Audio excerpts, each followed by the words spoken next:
Hello दोस्तों, स्वागत है आप सभी का यूट्यूब चैनल पे जिसका नाम है लर्न ईएनटीसी एवरीडे। आज हम डिस्कस करने वाले हैं यूनिट नंबर 1 के एमसीक्यूज, बेसिक इलेक्ट्रॉनिक्स इंजीनियरिंग का यूनिट नंबर 1 जो हमारा है वो है इंट्रोडक्शन टू इलेक्ट्रॉनिक्स। दोस्तों, हम जो क्वेश्चन एमसीक्यूज के डिस्कस करने वाले हैं वो है सेमीकंडक्टर के रिलेटेड, पीएन जंक्शन डायोड के रिलेटेड, रेक्टिफायर्स के related and some numericals and theory, दोनों तरह के क्वेश्चन हम इस वीडियो में डिस्कस करने वाले हैं। आप वीडियो पूरा एंड तक देखिए और उसके बाद अगर वीडियो अच्छा लगे तो लाइक कीजिए, फ्रेंड्स के साथ शेयर कीजिए। अगर मेरे चैनल पे नए हैं तो चैनल को सब्सक्राइब कीजिए। एमसीक्यूज हम जो टॉपिक पे फोकस कर रहे हैं वो है semiconductor, PN junction diode, rectifier and zener diode. ये पहला क्वेश्चन जो कि है the process by which impurities are added to a pure semiconductor is. तो काफी आसान आंसर है इसके, आपको 4 ऑप्शन दिए, diffusing, drift, doping and mixing. तो जिस प्रोसेस में हम इंप्योरिटीज को ऐड कर दे प्योर में तो उसे कहता है doping. Doping is a process and dopant is a material. तो डोपिंग प्रोसेस से हम प्योर को इम्प्योर बनाते हैं, यानी उसे इंट्रिंसिक से एक्सट्रिंसिक बनाते हैं। तो आसान, बहुत आसान सा क्वेश्चन है, that is doping. When an atom gain और loses an ion it is said to be an ionized. दोस्तों, तो 4 ऑप्शन है यहाँ पे, आयोनाइज, बॉन्डेड, एक्साइटेड और स्टेबलाइज्ड। तो डेफिनेटली जब एटम कोई भी आयन को गेन या लूज करता है तो उसे आयनाइज प्रोसेस कहा जाता है। Barrier potential for silicon diode is 0.7 volt. दोस्तों, बहुत आसान है। अगर आपको ये एमसीक्यू दोस्तों नहीं ध्यान में आ रहे, बहुत सिंपल सीधी क्वेश्चन है, मैं आपसे रिक्वेस्ट करूंगा कि आप इसी प्लेलिस्ट में मेरे इसके रिलेटेड के जो वीडियोस है, डायोड के रिलेटेड है, रेक्टिफायर्स के रिलेटेड है, सेमीकंडक्टर्स के रिलेटेड है, उसको आप वॉच कीजिए। आप पूरे वीडियोस अच्छे से देखिए, तब मैंने उसमें सारी चीजें डिस्कस की है, तब आपको ये एमसीक्यू डायरेक्ट कनेक्टिव हो जाएंगे। और बहुत सिंपल और सीधी एमसीक्यू है, बहुत ही सिंपल है। यस, तो सिलिकॉन के लिए वैल्यू होती है 0.7 volt.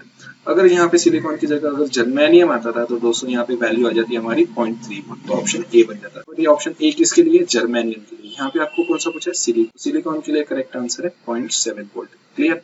Question number 4, The manufacturer of diode provide the detailed information about the diode in the form of data sheet। दोस्तों, हमारे पास डेटा शीट होती है हर एक कंपोनेंट की, इलेक्ट्रॉनिक्स कंपोनेंट की जो भी आती है वो सारी डेटा शीट्स के फॉर्म में आती है, उसमें उसके सारे स्पेसिफिकेशंस प्रोवाइडेड होते हैं।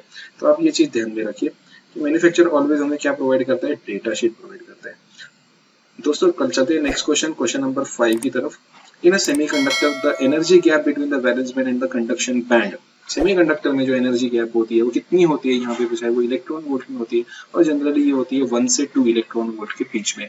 ठीक है, तो सेमीकंडक्टर की बात की है ना। क्वेश्चन अच्छे से ध्यान से पढ़ना है। तो सेमीकंडक्टर में जो एनर्जी बैंड गैप होती है वो होती है 1 to 2 इलेक्ट्रॉन वोल्ट। तो करेक्ट आंसर आएगा ऑप्शन डी। अगर यहाँ पे इंसुलेटर आता था तो आपको ये जो एनर्जी गैप होती है वो मैक्सिमम होती है, यानी हाई से हाई होती है। और कंडक्टर के लिए तो ये ओवरलैप होता है। तो semiconductor diode has a forward resistance of the order of, since forward current maximum होता है तो फॉरवर्ड रेजिस्टेंस क्या होगा? मिनिमम, यानी यहाँ पे ohms is the correct answer. क्योंकि यहाँ पे फॉरवर्ड रेजिस्टेंस पूछा गया है जो कि ओम्स में होता है, तभी हमको maximum forward current in milliampere यहाँ पे मिलता है। Reverse current in a diode is of the order of microampere because this current is because of leakage current. इसे लीकेज करंट भी बोला जाता है दोस्तों। इसीलिए डायोड के रिवर्स बायस में जो हमें करंट मिलता है वो माइक्रो एम्पियर में होता है, स्मॉल वेरी स्मॉल होता है। तो ये अदर यूनिट्स है, इसके ऊपर हमको आंसर नहीं लिखना है। Our correct answer is microampere. Next question की तरफ चलते हैं दोस्तों। नेक्स्ट क्वेश्चन है हमारा, the reverse bias diode acts like. हमने बात किया कि आइडियली जो फॉरवर्ड बायस होता है वो क्लोज स्विच की तरह काम करता है और रिवर्स बायस डायोड होता है वो ओपन स्विच की तरह काम करता है। तो रिवर्स बायस यहाँ पे पूछा है, तो रिवर्स बायस के लिए क्या आएगा? Open switch is the correct answer. अगर यहाँ पे फॉरवर्ड बायस आता था तो कौन सा ऑप्शन सही रहता था? B option. So B option close switch की तरह यूज करते हैं। तो फॉरवर्ड बायस को क्लोज स्विच, रिवर्स बायस को ओपन स्विच। ऐसे दो ऑप्शन एमसीक्यूज बन रहे हैं दोस्तों। मैं आपको डिस्कस कर रहा हूँ एक एक, लेकिन साथ में इसमें दो एमसीक्यूज दूसरे भी बता रहा हूँ। आपको दोनों तरफ ध्यान देना है। The potential barrier at a P junction is due to charges on either side of the junction. These charges are options दिए, minority carriers, majority carriers, both majority and minority, fixed donor और acceptor ions। बहुत important question है दोस्तों। fixed donor and acceptance ion in the both junction, दोनों junction में fixed donor और acceptance ion होते हैं, both fixed and donor acceptance ions। So option D is the correct answer। Question number 10 की तरफ चलते हैं दोस्तों। When we supply reverse bias to a junction diode, it lowers the potential barrier, raises the potential barrier, greatly increase the minority carrier current, greatly increase the majority carrier current। तो correct answer आएगा raises the potential barrier। कि reverse bias में generally क्या होता है? Depletion region जो bit होती है वो बढ़ जाती है और इसी की वजह से पोटेंशियल बैरियर भी इंक्रीज हो जाता है। तो रिवर्स बायस में raises the potential, increase, raise की जगह इंक्रीज भी आ सकता है, या डिप्लीशन रीजन विड्थ भी बढ़ जाती है, ऐसा भी आ सकता है। वेरेज अगर यहाँ पे फॉरवर्ड बायस रहता था उसमें रिवर्स होता था। नेक्स्ट क्वेश्चन की तरफ चलते हैं दोस्तों। The turn on voltage of germanium diode is nearly, देखो यहाँ पे आया turn on voltage for germanium 0.2 से 0.3 वोल्ट। सिलिकॉन के लिए कितना होता है 0.6 से 0.7 वोल्ट। अगर सिलिकॉन आता था पॉइंट, ये आंसर करेक्ट आता था। और अभी यहाँ पे हमें क्या दिया है जर्मेनियम, तो जर्मेनियम की वैल्यू होती है 0.3 volt. Next question, if a pure silicon crystal has 1 million free electron inside it, how many holes does it have? देखो प्योर में जितने होल्स होते हैं उतने ही इलेक्ट्रॉन्स होते हैं, तो यहाँ पे इलेक्ट्रॉन्स कितने हैं 1 मिलियन, तो होल्स भी कितने होंगे 1 मिलियन, तो answer is correct. Next question, the strong electric field across a PN junction that causes covalent bond to break apart is called zener breakdown. Next question दोस्तों, resistivity of a semiconductor depends on, जो semiconductor होते हैं उसकी resistivity किसके ऊपर depend करती है? Options read करते हैं। Shape of a semiconductor, atomic nature of a semiconductor, width of the semiconductor, length of the semiconductor. Correct answer है यहाँ पे atomic nature of the semiconductor. तो resistivity of a semiconductor depends on atomic nature of the semiconductor. जी हाँ दोस्तों, ये theoretical question है ना। At room temperature the current in the intrinsic semiconductor is due to, दोस्तों बहुत इंपॉर्टेंट है, is due to both charge carriers that is holes as well as electrons. Yes, question number 16 क्या है हमारा? If the temperature of an extrinsic semiconductor is increase so that the intrinsic carrier concentration is double, then the majority carrier density doubles, the minority carrier density doubles, the minority carrier density becomes 4 times the original value, both majority and minority carrier density doubles। तो यहाँ पे correct answer आएगा कि minority carrier density becomes 4 times the original value. Since यहाँ पे हमारी जो concentration है वो डबल हो चुका है, इसलिए यहाँ पे डेंसिटी भी क्या हो जाएंगी, डबल हो जाएंगी, यानी 4 टाइम्स हो जाएंगी। When holes leave the p material to feed electron in the n material, the process is called diffusion। दोस्तों diffusion current in a diode is called by chemical energy। दोस्तों नेक्स्ट क्वेश्चन है हमारा 19, depletion region in PN diode is due to reverse biasing. दोस्तों बहुत important है, depletion region जो होती है वो जनरली रिवर्स बायसिंग में होती है। When a diode is forward bias, barrier potential decreases, बताया मैंने दोस्तों डिप्लीशन रीजन विड्थ भी डिक्रीज होती है और बैरियर पोटेंशियल भी डिक्रीज होता है जब वो फॉरवर्ड बायस में होता है, बट रिवर्स बायस में इसका टोटली रिवर्स होता है।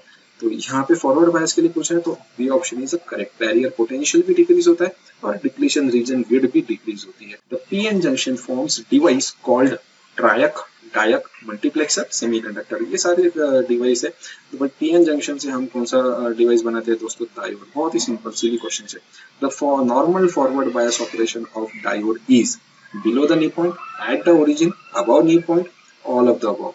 करेक्ट है, फॉरवर्ड बायस में जनरली हम अबव द नी पॉइंट के ऊपर उसका नॉर्मल ऑपरेशन कंसीडर करते हैं, और अगर यहाँ पे रिवर्स रहता था तो हमें ब्रेकडाउन वोल्टेज यहाँ पे कंसीडर करना पड़ता था। पर यहाँ पे फॉरवर्ड पूछा है तो फॉरवर्ड के लिए हम नी वोल्टेज, कटिंग वोल्टेज, ये टर्म्स यूज करते हैं। In diode reverse current is due to minority carrier. Reverse current जिसे लीकेज करंट भी कहा जाता है वो किसकी वजह से होता है? Minority carriers. डायोड में मेजॉरिटी क्वेश्चन थ्योरेटिकल क्वेश्चन है, तो कंसेप्ट एक बार आपको ध्यान में आ गया तो आप थोड़ा सा थ्योरेटिकल आपको अपने को कोरिलेट करना, इसके रिलेटेड वीडियोस आप ऊपर प्लेलिस्ट में देखिए, वीडियोस आप देखेंगे, छोटे छोटे पार्ट में हमने वीडियोस बनाए, वीडियोस आप चेक कीजिए और उसके बाद आप ये एमसीक्यूज रिवाइज कीजिए तो बहुत आसान होगा आपके लिए। Reverse characteristic of diode is plotted in generally third quadrant. Reverse characteristic में रिवर्स वोल्टेज और रिवर्स करंट दोनों नेगेटिव होते हैं, इसलिए हम उसे थर्ड क्वाड्रेंट में प्लॉट करते हैं। वेयरएज फॉरवर्ड कैरेक्टरिस्टिक जो होती है वो फर्स्ट क्वाड्रेंट में आती है। तो यहाँ पे हमें रिवर्स पूछा है तो रिवर्स का लिए करेक्ट आंसर क्या आएगा? Option C, third quadrant. Next question दोस्तों, in an unbiased PN junction the junction current at equilibrium is due to diffusion of minority carriers, due to diffusion of majority carriers, 0 because equal but opposite carriers are crossing the junction, 0 because no charge are crossing the junction। So correct option is यहाँ पे दोस्तों C, 0 because equal but opposite carriers are crossing the junction। In a PN junction diode, holes diffuse from the P region and N region because the free electrons in the N region attract them, they are swept across the junction by the potential difference, there is greater concentration of holes in the P region as compared to N region, none of the above। तो इसका correct answer है दोस्तों C, there is greater concentration of holes in P region as compared to N region। The number of minority carrier crossing the junction of a diode depends primarily on the concentration of doping impurity, magnitude of the potential barrier, magnitude of the forward bias voltage, rate of the thermal generation of electron hole pair। तो यहाँ पे correct answer है दोस्तों rate of the thermal generation of electron hole pair। तो number of minority carrier crossing the junction of a diode depends primarily on rate of the thermal generation of electron hole pair। ये आपको दोस्तों theoretical question है, theory आप read करेंगे तो आपको ध्यान में आएगा, या वीडियो भी देखेंगे तो आपको उसमें भी ये थ्योरेटिकल क्वेश्चंस के आंसर आपको ध्यान में आ जाएंगे। The forward bias applied to a PN junction diode is increased from 0 to higher values. A rapid increase in the current flow from a relative small increase in a voltage up to options दिए immediately only after the forward bias exceed the potential barrier when the flow of the minority carrier is sufficient to cause an avalanche breakdown when the depletion area becomes larger than the space charge area। तो correct option है दोस्तों only after the forward bias exceed the potential barrier। If the arrow of a semiconductor diode symbol is positive with respect to bar then the diode is dash bias। तो हमारे पास दो तरह के biasing है, forward बायस और reverse bias. Arrow जो है वो अगर पॉजिटिव है विद रिस्पेक्ट टू बार तो उसे कहा जाता है forward bias. Leakage current in the semiconductor diode is due to, पता है लीकेज करंट किस वजह से होता है? माइनॉरिटी कैरियर, सॉरी कौन से बायसिंग में होता है? रिवर्स बायसिंग में। Question number 31, the ideal value of reverse resistance of diode is, reverse resistance की आइडियल वैल्यू होती है इनफाइनाइट, इसलिए हमें वहां पे करंट जो मिलता है वो मिनिमम मिलता है। दोस्तों ध्यान में रखिए, रिवर्स यानी इनफाइनाइट रेजिस्टेंस, इसलिए current minimum microampere, whereas forward यानी जीरो रेजिस्टेंस। देखो नेक्स्ट क्वेश्चन ये है, the ideal value of forward resistance of diode is 0। तो यहाँ पे करेक्ट आंसर क्या आएगा? 0। Rectifier converts AC voltage to DC voltage, AC voltage to pulsating DC voltage, DC voltage to AC voltage, AC voltage to AC voltage. मैंने देखा काफी बार बच्चे इसमें रॉन्ग करते हैं और ए मार्क करते हैं, जो कि टोटली रॉन्ग है। Rectifier converts AC voltage to pulsating DC voltage. दोस्तों B option is the correct here. यहाँ पे आपको ध्यान रखना है, थोड़ा सा आपको केयरफुल रहना है, एमसीक्यूज मार्क करते हो, ठीक है। नेक्स्ट एमसीक्यूज की तरफ चलते हैं। Efficiency of a half wave rectifier is 40.60। मैंने वीडियो बनाया रेक्टिफायर का, आप वो वीडियो चेक कर सकते हैं जिसमें आपको रेक्टिफायर्स के कंपैरिजन मिलेंगे और उसमें आपको इसकी एफिशिएंसी भी पता चल जाएगी। ये थ्योरेटिकल वैल्यूज है, ठीक है, उसे आपको याद रखना है। Efficiency of half wave rectifier कितनी होती है? 40.6। whereas full wave rectifier की बात करूं तो 81.20। Number of diode is used in the full wave rectifier. Full wave, अब देखो दोस्तों यहाँ पे आप ध्यान रखो, फुल वेव रेक्टिफायर यहाँ पे पूछा है तो काफी सारे लोग क्या मार्क करते हैं? 4, जो कि रॉन्ग आंसर है। फुल वेव रेक्टिफायर अगर बोला है तो आपको सेंटर टाइप रेक्टिफायर कंसिडर, ठीक है। तो फुल वेव रेक्टिफायर यानी सेंटर टाइप यानी हम कौन सा कंसिडर करेंगे? 2 डायोड। अगर यहाँ पे स्पेशली मेंशन होता है bridge type full wave rectifier, तभी आप 4 मार्क यहाँ पे मार्क करते हैं। फुल वेव बोला है तो आपको 2 मार्क करना है, ब्रिज बोला है तो आपको 4 मार्क करना है, हाफ वेव बोला है तो आपको 1 मार्क करना है, ठीक है। The full wave rectifier the current in each of the diode flows for the complete cycle of the input signal, half cycle of the input signal, less than half cycle of the input signal, 0 है। Full wave rectifier में हर एक diode half cycle of the input signal के लिए काम करती है। 37, the peak value of the input to a half wave rectifier is 10, the approximate peak value of the output is. दोस्तों ये एक न्यूमेरिकल काइंड ऑफ क्वेश्चन है, यहाँ पे हम क्वेश्चन अच्छे से पढ़ेंगे। The peak value of the input of a half wave rectifier is 10। Input का पीक वैल्यू गिवन है आपको, जो कि कितना है? 10 volt. Approximate peak value of the output, output का पीक वैल्यू पूछा है दोस्तों। अब हाफ वेव रेक्टिफायर में एक ही डायोड यूज होता है, हमें पता है, तो हम इनको 4 ऑप्शन दिए, 10 वोल्ट, 3.18 वोल्ट, 10.7, 9.3 वोल्ट। तो ऑफ कोर्स दोस्तों यहाँ पे करेक्ट आंसर जो है वो 9.3 वोल्ट है। तो आप सोचेंगे ये कैसे आया सर? तो दोस्तों इनपुट पीक वैल्यू दिया है, आउटपुट वैल्यू कैलकुलेट करना है, तो जितना हमारा इनपुट है वही पूरा आउटपुट पे ट्रांसफर होता है। तो output peak equal to input peak minus 0.7 volt. अब माइनस 0.7 क्यों लिया? क्योंकि ये ड्रॉप है across the diode. Half wave rectifier में एक ही डायोड होता है, इसलिए हमने 0.7 वोल्ट वहां पे ड्रॉप कर दिया। सो इनपुट पीक की वैल्यू है 10 वोल्ट, उसमें से 0.7 वोल्ट अगर आप डायोड का ड्रॉप मार्क करेंगे तो कितना आ जाएगा? 9.3 वोल्ट। दोस्तों यहाँ पे निगलेक्टिंग डायोड ड्रॉप ऐसा कोई भी कंडीशन दिया नहीं है। मैंने यहाँ पे कंसीडर करते वक्त सिलिकॉन डायोड कंसीडर किया है। अब आप बोलेंगे क्यों? क्योंकि यहाँ पे जो वैल्यू है वो 10.7 और 9.3 है, यानी 0.7 के डिफरेंस में। अगर यहाँ पे 10.3 और 9.7 आती थी तो मैं यहाँ पे जर्मेनियम डायोड कंसीडर करता था, और यहाँ पे जो वैल्यू है वो 0.3 माइनस। इस हिसाब से आपको थोड़ा ऑप्शंस देख के भी आपको अपने न्यूमेरिकल के आंसर्स मार्क कर। The total secondary voltage in a centre type full wave rectifier is 125 volt RMS. Assuming the diode drop is 0.7 volt, the RMS output voltage is. देखो यहाँ पे दोस्तों हमें secondary voltage across the centre type दिया है जो कि 125 volt RMS है, और हमें डायोड का ड्रॉप भी कंसीडर करना है जो कि कितना है? 0.7, और हमें आरएमएस आउटपुट वोल्टेज कैलकुलेट करना है। तो इसका कैलकुलेशन कैसे करेंगे? अभी आपको एक चीज यहाँ पे अज्यूम करना है, assuming the diode drop is 0.7 volt. 0.7 यानी यहाँ पे सिलिकॉन डायोड है, ठीक है। दिया है तो कंसीडर करना है, नहीं दिया है तो अज्यूम करना है, और अगर उसको बोले निग्लेक्ट करो तो फिर कंसीडर नहीं करना है, ठीक है। ये अलग अलग कंडीशन है। Centre type full wave rectifier के लिए इनपुट पीक जो होता है वो इन आरएमएस मल्टीप्लाई बाय √2 होता है। तो हमें सबसे पहले इनपुट पीक निकालना पड़ेगा। क्यों? क्योंकि हमें आरएमएस वैल्यू गिवन है इनपुट साइड। आरएमएस को मल्टीप्लाई बाय √2 करेंगे। जब आरएमएस को मल्टीप्लाई बाय √2 करेंगे तो हमें मिलेगा 176.78 वोल्ट। ठीक है। इनपुट आरएमएस 125 वोल्ट यहाँ पे कंसीडर किया है। अब हमें आउटपुट पीक निकालना है दोस्तों। आउटपुट पीक निकालने का फॉर्मूला बताया, इनपुट पीक माइनस ड्रॉप, क्योंकि ड्रॉप कंसीडर करना है। अब यहाँ पे इनपुट पीक जो है वो डिवाइड बाय 2 किया है। अब ऐसा क्यों किया है? क्योंकि centre tap full wave rectifier, centre tap को आपको मालूम है कि इनपुट जो होता है वो हाफ डिवाइड होता है। और आप बोलेंगे सर यहाँ पे सेंटर टैप में 2 डायोड यूज होते हैं तो मल्टीप्लाई बाय 2 क्यों नहीं किया 0.7? बट एट द टाइम एक हाफ साइकिल के लिए एक ही डायोड यूज होता है, इसलिए हम 0.7 ही यहाँ पे एक ही बार लिया। तो इनपुट पीक जो कि हमें 176.78 मिला है, उसे डिवाइड बाय 2 करेंगे तो आपको मिलेगा 88.4, और हमें डायोड ड्रॉप कंसीडर करना है तो माइनस 0.7 करेंगे तो आपको मिलेगा 87.7 वोल्ट। अब ये आया दोस्तों हमारा आउटपुट पीक वैल्यू। हमें क्या निकालना है? आउटपुट का आरएमएस वैल्यू। तो आउटपुट का आरएमएस वैल्यू निकालने के लिए क्या फॉर्मूला है दोस्तों? Peak divide by √2। Peak value हमने ऑलरेडी निकाला है, डिवाइड बाय √2 करेंगे तो आपको आंसर आएगा 62.01 वोल्ट। देखते हैं, चेक करते हैं कौन सा ऑप्शन है। अज्यूम बोला है यानी हम उसको अप्रोक्सीमेट कर सकते हैं, तो 62.5 is the correct answer. Yes, तो ये हमारा नियरेस्ट आंसर है। नेक्स्ट क्वेश्चन इज बहुत important. The total secondary voltage in the centre full wave rectifier is 120, neglecting the diode drop. देखियो दोस्तों यहाँ पे ये तीसरी केस बनी है। देखो दोस्तों यहाँ पे क्या दिया है? Neglecting the diode drop. अगर हम डायोड ड्रॉप निग्लेक्ट करेंगे तो 0.7 वोल्ट हमें यहाँ पे कंसीडर नहीं करना है। सेम न्यूमेरिकल देखो फिर से 125 वोल्ट और सेंटर है फुल वेव रेक्टिफायर। तो इनपुट पीक निकालेंगे Vrms डिवाइड बाय √2, 176.78 मिल गया। आउटपुट पीक के लिए क्या करेंगे? इनपुट पीक डिवाइड बाय 2 करेंगे सिर्फ। अब माइनस 0.7 नहीं करेंगे तो कितना मिलेगा? 88.4 वोल्ट। अब इस 88.4 वोल्ट को वापस से आरएमएस निकालना है, क्योंकि हमें आरएमएस आउटपुट पूछा है, हमें पीक आउटपुट नहीं पूछा है। पीक से हम आरएमएस भी निकाल सकते हैं, आरएमएस से पीक भी निकाल सकते हैं। ठीक है, तो दोनों के फॉर्मूला आपको ध्यान में रखना है। देखो आरएमएस दी है तो उससे हमने पीक निकाला, अभी हमारे पास पीक है तो पीक से हमने आरएमएस निकाला। ठीक है, तो आरएमएस से पीक निकालना है तो मल्टीप्लाई बाय √2, पीक से आरएमएस निकालना है तो डिवाइड बाय √2। ठीक है, तो ये फॉर्मूला आपको यूज करना है और सॉल्व करना है। सिंपल कैलकुलेटर आपको यूज करके उसको फाइंड आउट करना है। तो आरएमएस का वैल्यू पीक डिवाइड बाय √2 करेंगे तो आपको मिल जाएगा 62.5 volt. Correct option is D, 62.5 volt. Next question दोस्तों रीड आउट करते हैं। What is the frequency of the capacitor equal voltage in a full wave rectifier circuit with the frequency of the transformer secondary is 60 hertz. तो यहाँ पे full wave rectifier के लिए जो frequency होती है वो डबल होती है, that is 120 hertz. Half wave rectifier के लिए सेम होती है, सेंटर टैप हो या ब्रिज हो, फुल वेव डबल होती है। DC output voltage of an unfilter half wave rectifier वो peak output voltage is 9.8 volt. दोस्तों यहाँ पे हमें डीसी आउटपुट वैल्यू निकालना है हाफ वेव रेक्टिफायर के लिए, तो ऑप्शन है 6.23, 19.6, 9.8 और 3.1। तो करेक्ट आंसर है हमारा 3.1। अब ये कैसे आया? हमें आउटपुट का पीक वैल्यू गिवन है, तो पीक वैल्यू से हम क्या करेंगे? डीसी वैल्यू कैलकुलेट करेंगे हाफ वेव रेक्टिफायर के लिए।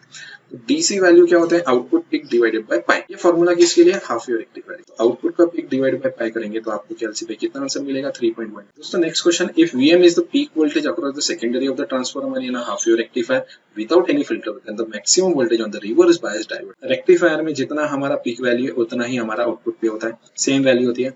Vm अगर हमारा इनपुट है तो आउटपुट पे भी कितना होगा? Vm। ये आपको ध्यान में रखना। If you are checking at a 60 Hz full wave bridge rectifier and observe that the output has 60 Hz ripple only, the circuit is working properly, the transformer secondary is shorted, there is an open diode, the filter capacitor is leaking। मैंने बताया full wave rectifier के लिए जो input frequency होता है वो always double होता है, बट यहाँ पे हमें क्या पूछा है कि अगर आउटपुट में भी आपको अगर 60 मिल रहा है, इनपुट भी 60 है, तो ऐसा नहीं हो सकता है। इसका मतलब आपका कोई भी एक डायोड ओपन है या तो ऑफ मोड में है। ठीक है, तो इसलिए आपको एक ही डायोड पे आउटपुट मिल रहा है, इसलिए आपको सेम आउटपुट मिल रहा है। ऐसा हाफ वेव के लिए होता है, ब्रिज टाइप के लिए नहीं होता है। Efficiency of half wave rectifier is 40.60। Yes, ripple factor of full wave rectifier is 48% यानी 0.48, ये भी आप बोल सकते हैं। ठीक है, तो ये हाफ फुल वेव रेक्टिफायर के लिए। Efficiency of bridge is 81.2। ठीक है, हाफ वेव के लिए एफिशिएंसी होती है 40.6, ब्रिज के लिए एफिशिएंसी होती है 81.2। ध्यान में रखिए दोस्तों, वैल्यूज आर इंपॉर्टेंट, जो कि मार्क करना है आपको। In an unbiased PN junction the junction current at equilibrium is dash due to diffusion of minority carriers, due to diffusion of majority carriers, 0 because equal but opposite carriers are crossing the junction, 0 because no charges are crossing the junction. Yes, unbiased में जो हमारा junction current होता है at equilibrium वो 0 होता है। क्यों? Because equal but opposite charge carriers are crossing the junction. वहां पे डिप्लीशन रीजन विच क्रिएट होती है, इसीलिए यहाँ पे जंक्शन करंट जो होता है वो 0 होता है। If Vm is the peak voltage across the secondary of the transformer in a full wave rectifier with a shunt capacitor filter circuit, then the maximum voltage on the reverse bias diode is 2 Vm। दोस्तों मैंने बताया rectifier में, full wave rectifier में जो output होता है वो twice होता है, ट्वाइस ऑफ द इनपुट, क्योंकि वहां पे at a time 2 diode conduct करते हैं। हर एक डायोड के अक्रॉस का पीक वैल्यू कितना हो जाएगा? Vm plus Vm। तो यहाँ पे आंसर कितना आएगा 2 wave. What is the DC output voltage of unfiltered half wave rectifier whose peak value is 9.8 volt. Same kind of question है दोस्तों, तो न्यूमेरिकल अगर आप सॉल्व करेंगे तो आपको मिल जाएगा 3.12 is the answer. What is the frequency of the capacitor ripple factor voltage in a full wave rectifier circuit if the frequency of the transformer secondary voltage is 60 Hz? तो full wave rectifier की जो frequency होती है वो double होती है, तो correct answer is 120 Hz। The output for an unfiltered half wave full wave rectifier is a pulsating DC। दोस्तों याद में रखिए कि रेक्टिफायर का हाफ वेव हो या फुल वेव हो, अनफिल्टर्ड अगर है, तो अगर फिल्टर नहीं किया, सिर्फ रेक्टिफिकेशन किया तो आउटपुट कैसा रहेगा? Pulsating DC. अगर हमने उसको फिल्टर कर लिया तो हमें स्मूथ डीसी मिल सकता है। What is the approximate DC output voltage from a filter bridge rectifier whose peak output voltage is 30 volt. दोस्तों अगर इनपुट हमारा 30 वोल्ट है तो आउटपुट भी हमारा कैसा रहेगा? 30 वोल्ट। तो दोस्तों उम्मीद करता हूँ कि आपको ये आज के यूनिट नंबर 1 के एमसीक्यूज ये पसंद आए होंगे। ऐसे और भी ज्यादा वीडियोस अगर आपको चाहिए तो आप चैनल को सब्सक्राइब कीजिए, वीडियोस को अपने फ्रेंड्स के साथ शेयर कीजिए, वीडियोस को लाइक कीजिए, अपने वैल्यूएबल कमेंट मेरे साथ शेयर कीजिए। थैंक यू दोस्तों वीडियो एंड तक देखने के लिए। मिलते हैं अगले वीडियो के साथ, तब तक के लिए गुड बाय, टेक केयर।